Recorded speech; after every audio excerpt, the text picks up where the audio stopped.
Okay, so today we're going to be cooking a prime rib roast. Now what we've done here is we've completely covered the outside of it in a horseradish, garlic, olive oil, some other spices, like we use the keg steak spice because it's just fantastic. And then we basically mix it all together. So we dice the garlic and there's about 1.5 onions in here, about a good size, maybe about a little bit smaller than your fist. And then you chop it all up. We use like a slap chop type of thing. Get it minced up really good. With the garlic, I definitely do a chop. I don't do the crush because I want to make sure that there's still some chunks in there that are going to brown up real nicely. And most of this will come off. It'll crust a lot of it, and then a lot of it will come off when the juices start coming out of the meat. And that'll go into your tray where we're going to put our carrots and our asparagus afterwards. So right now we're just letting it come up to room temperature. So we're gonna let it sit for about an hour with this crust on all over it. So that'll get nice and tight onto the meat. Do a little marinating as well, and then we're gonna put it on the barbecue.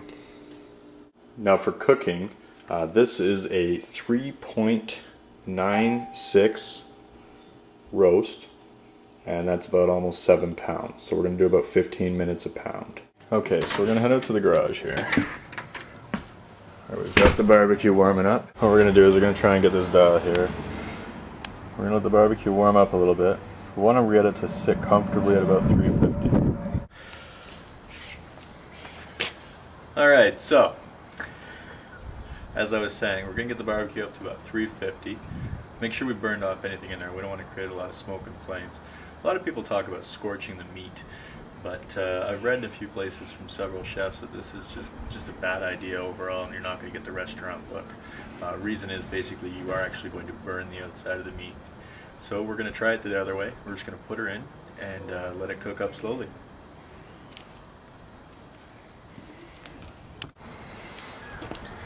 Alright, so she's on the grill. You can see there. Now, never done this before on this barbecue, so we've got the temperature right, floating around the 350 mark now. I don't know how accurate this thing is, so it's a bit of a risk there. So I'm going to try and figure out another way to get a good temp on this. I have a couple of thermometers I'm going to go and get now and see what we can do and see if they can all kind of meet at the same temperature, and I should feel pretty good about it. The one last thing you should notice though is that the dials are pretty much right at low. And they're very even because we don't want to create one side of the grill to be hotter than the other.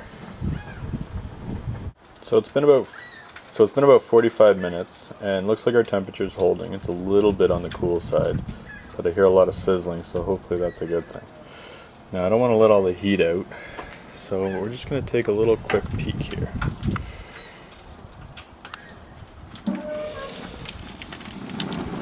Looks pretty good.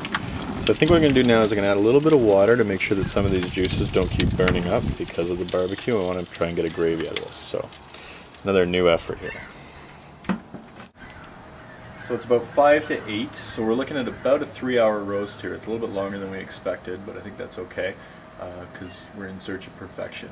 Now, we've kept the temperature roughly at 350 all the way through as best we can. We've been really fortunate. The weather's been pretty standard here. The wind hasn't picked up much as the evening's drawn on.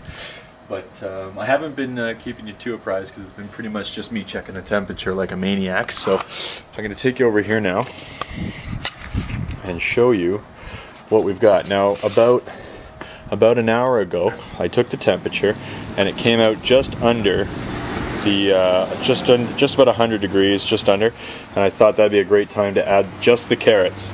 So you can see that I've added them all the way around, and you can see there's quite a bit of juice in there. Now, to get that juice in there, I've been adding quite a bit of water because with the barbecue, it just evaporates and it just creates a big burn. So you see all the black, you can see the black in there a little bit now, which is fine because it's adding a lot of flavor and it's sizzling now.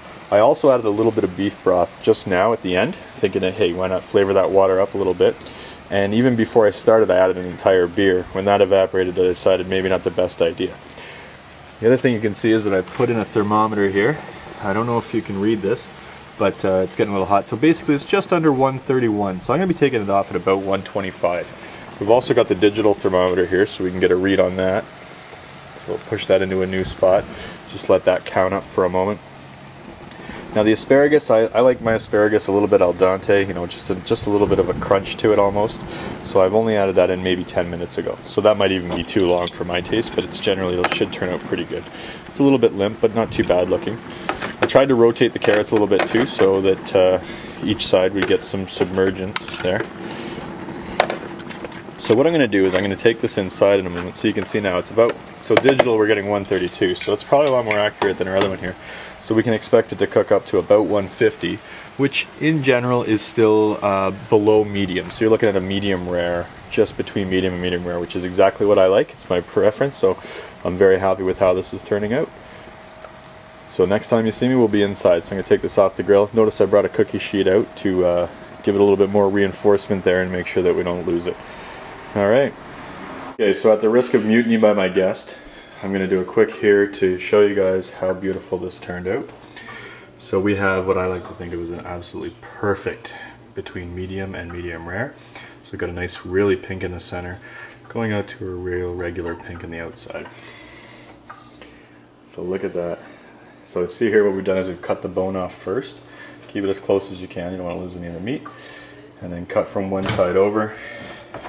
We don't want to cut it all up just yet because if we have to heat it up again some more, we don't want to lose any more of the juice than we have to.